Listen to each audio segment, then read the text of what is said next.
Hello friends, today's my topic is principle of transformer operation. ठीक है, तो आज हम इसको डिटेल में थोड़ा पढ़ेंगे विद डायग्राम। तो शुरू करते हैं। A transformer is a static device, मतलब जो हमारा ट्रांसफार्मर होता है वो एक स्टैटिक डिवाइस होता है। ठीक है, और विच कंसिस्ट ऑफ टू और मोर स्टेशनरी इलेक्ट्रिक सर्किट, मतलब इसमें दो या उससे ज़्यादा स्टेशनरी इलेक्ट्रिक सर्किट इंटरलिंक्ड होता है बाय कॉमन मैग्नेटिक सर्किट। और किसके थ्रू? कॉमन मैग्नेटिक सर्किट के थ्रू। फॉर द पर्पस, किस पर्पस के लिए? Transferring electrical energy between that.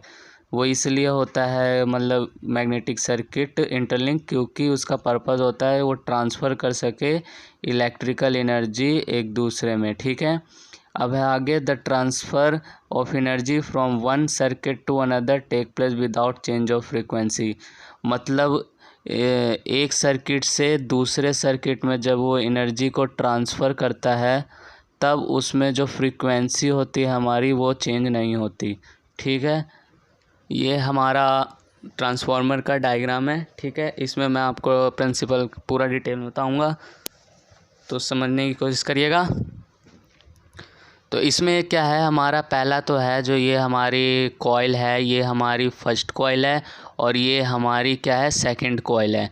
और ये एक दूसरे से इंसुलेटेड है, जिसमें कोई भी टाइप का इलेक्ट्रिकल कनेक्शन नहीं है। ठीक है, किसी टाइप का इलेक्ट्रिकल कनेक्शन नहीं है।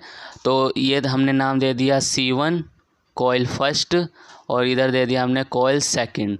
ठीक है, अब यहाँ से क्या है, AC सप्लाई, मतलब जो V1 AC सप्लाई हुआ, तो यहाँ से अप्लाई होता है। यहाँ पे फिर क्या होगा, जो करंट I1 है या I0 बोल दो या I करंट फर्स्ट बोल दो, ये फ़्लो होगा हमारे मैग्नेटिक फील्ड में।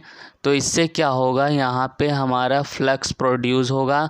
फ्लक्स को डिनोट किया गया है यहाँ पे φm से। ठीक है, ये रहा हमारा φm, इसको डिनोट किया है φm को, फ्लक्स को डिनोट किया है φm से। ठीक, तो यहाँ पे प्रोड्यूस होगा। प्रोड्यूस होने के बाद जो मतलब ये इलेक्ट्रिक यहाँ पे चार्ज है या इलेक्ट्रिक करंट है वो पास आउट हो जाएगा हमारे सेकेंडरी साइड। ठीक है, यहाँ पे T1 हमारा और T2 क्या है, एक मिनट इसको क्लियर करता हूँ पहले। हाँ, जो यहाँ पे हमारा T1 और T2, मतलब यहाँ पे है कि नंबर ऑफ टर्न्स वायर है, कितनी बार टर्न है वायर की, तो इसमें 4 टाइम्स है। ठीक है, 4 टाइम्स। और इसमें नंबर ऑफ T2, मतलब number of turn in secondary winding में कितना है, ये फर्स्ट सेकंड थर्ड 3 ही है। तो ये एक स्टेप डाउन ट्रांसफार्मर है। ठीक है, अगर किसी को स्टेप अप और स्टेप डाउन ट्रांसफार्मर नहीं पता तो उसका वीडियो बना के मैं दे दूंगा, अगर आप कमेंट बॉक्स में बोलेगा तो कोई।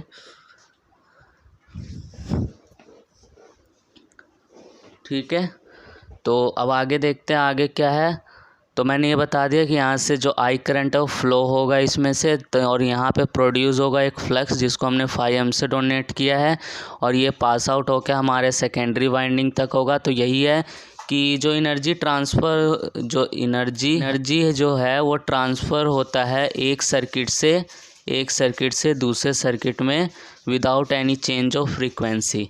ठीक है, अब एक और लाइन है, this alternating flux link the turn T1, जो अल्टरनेटिंग फ्लक्स होता है वो लिंक होता है T1 से। ठीक, of coil first and induce करता है इन दैम अल्टरनेटिंग वोल्टेज, जिसको हम सेल्फ इंडक्शन भी बोल देते हैं। ठीक है, तो ये था हमारा इस पूरे डायग्राम की एक वेरिफिकेशन। ठीक है, आई होप क्लियर हुआ होगा आपको। Let us make following simplify assumption for ideal transformer, मतलब कुछ आइडियल ट्रांसफार्मर के कुछ मतलब जैसे एजम्पशन है। तो जो हमारा फर्स्ट है वो है देयर आर नो लॉसेस, तो आइदर इन इलेक्ट्रिक सर्किट और इन द मैग्नेटिक सर्किट। मतलब क्या होगा, जब आइडियल ट्रांसफार्मर होगा तो उसमें कोई भी टाइप्स का लॉसेस नहीं होगी। और किस में लॉसेस नहीं होगी? इलेक्ट्रिक सर्किट में और एक मैग्नेटिक सर्किट में। ठीक है, सेकंड है the whole of the magnetic flux phi is connected to the magnetic circuit, जो whole of the magnetic flux है मतलब फाई है जो मैग्नेटिक फ्लक्स वो कनेक्टेड होगा मैग्नेटिक सर्किट से, तो there is no leakage of flux, तो इसमें कोई भी टाइप का लीकेज नहीं होगा फ्लक्स का, ठीक है, किसमें, आइडियल ट्रांसफार्मर में। और तीसरा है the permeability of the core infinite, जो परमेबिलिटी होगी वो हमारी कोर की इनफाइनाइट होगी, ठीक है। अब आगे है, आगे थोड़ा डिटेल दे रखा है इसका। Thus all the flux produced by coil first also link T2, मतलब जो भी फ्लक्स प्रोड्यूस होगा कोयल फर्स्ट से वो लिंक होगा T2 से, टर्न्स ऑफ कोयल 2, ठीक है, and induce in them alternating voltage E2, और इसमें इंड्यूस को क्या होगा, अल्टरनेटिंग वोल्टेज E2, जो डायग्राम में सेकेंडरी साइड था E2 हमारा, वही किसके थ्रू होगा, किस प्रोसेस के थ्रू होगा, म्यूचुअल इंडक्शन के थ्रू, ठीक है। तो यही है कि जो ट्रांसफार्मर वर्क करता है जिस प्रोसेस पे, उसको हम म्यूचुअल इंडक्शन ही बोलते हैं, ठीक है। इफ़ कोयल 2, मतलब कोयल 2 इज़ कनेक्टेड, अगर कोयल 2 इज़ कनेक्टेड होगा लोड के, then alternative current will flow through it, तो जो अल्टरनेटिव करंट है वो फ्लो होगा इसमें से, और energy will be deliver to the load, और एनर्जी कहाँ डिलीवर होगा, लोड पे। Thus electrical energy is transferred from coil first to coil 2 by common magnetic circuit, जो एनर्जी होगा इलेक्ट्रिकल एनर्जी वो ट्रांसफ़र होगा कोयल फर्स्ट से coil second by common magnetic field circuit के, ठीक है। तो यहाँ पे देखो इम्पोर्टेंट में कुछ दे रखा है, since there is no relative motion, तो इधर कोई भी रिलेटिव मोशन नहीं होगा किसके बीच में, कॉइल्स के बीच में।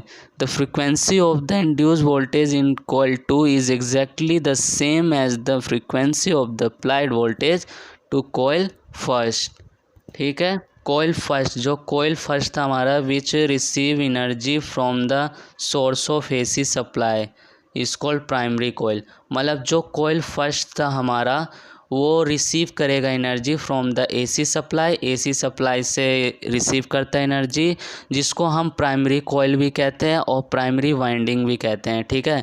और सिंपली द प्राइमरी, हाँ सिंपली प्राइमरी कहते हैं। और लेकिन जब कॉइल टू कनेक्टेड होगा लोड के और डिलीवर करेगा एनर्जी टू द लोड को, तो उसको हम कहते हैं सेकेंडरी कॉइल और सेकेंडरी वाइंडिंग, और सिंपली सेकेंडरी भी बोलते हैं, ठीक है। तो एक और मैं और क्लियर से बताता हूँ आपको शुरुआत से।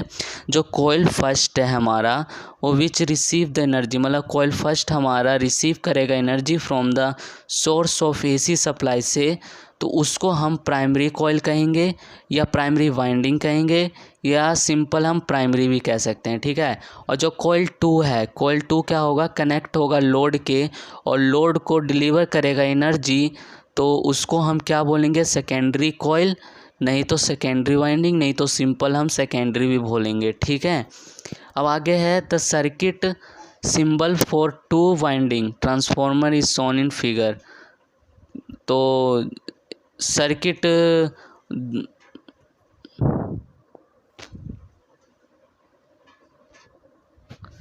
मतलब the circuit symbol for 2 winding transformer is shown in figure 1.2, तो मतलब जो हमारा सर्किट सिंबल होता है 2 वाइंडिंग ट्रांसफार्मर की, वो इस फिगर में दिखाया हुआ है, जो मैं आपको स्क्रीन पे दिखाता हूँ। तो दोस्तों ये है हमारा टी फर्स्ट, मतलब नंबर ऑफ टर्न फर्स्ट, मतलब प्राइमरी साइड, और number of turns in secondary side, तो यही है डायग्राम, ठीक है। और बीच में ये ट्रांसफार्मर बना हुआ है, तो ये तो ट्रांसफार्मर का डायग्राम है, ठीक है। Circuit symbol for 2 winding transformer shown, मतलब मैंने आपको दिखा दिया 2 वाइंडिंग ट्रांसफार्मर। तो द 2 वर्टिकल बार्स, जो वर्टिकल बार्स थे वो यूज होते हैं signified tight magnetic coupling between the windings, ठीक है। मैं इसका डायग्राम एक बार और आपको दिखा देता हूँ दोस्तों। यही है हमारा ट्रांसफार्मर की 2 वाइंडिंग ट्रांसफार्मर का सर्किट डायग्राम, ठीक है। आई होप आपको क्लियर हुआ होगा प्रिंसिपल ऑफ ट्रांसफार्मर ऑपरेशन, ठीक है। मैंने आपको विद डायग्राम और थ्योरी बेस समझाया है, ठीक है। तो दोस्तों अगर ये वीडियो पसंद आया हो तो लाइक कर दो, ठीक है। और अगर आपको मतलब ट्रांसफार्मर का फुल डिटेल में चैप्टर समझना है तो आज से ये स्टार्ट हुआ है ट्रांसफॉर्मर, तो चैनल को सब्सक्राइब कर लो और साथ में बेल आइकन को भी प्रेस कर दो, जिससे सारी नोटिफिकेशन आपको मिलती रहे। ठीक है, इस ट्रांसफॉर्मर चैप्टर की और भी वीडियोज़ आएंगी। Okay guys, thank you.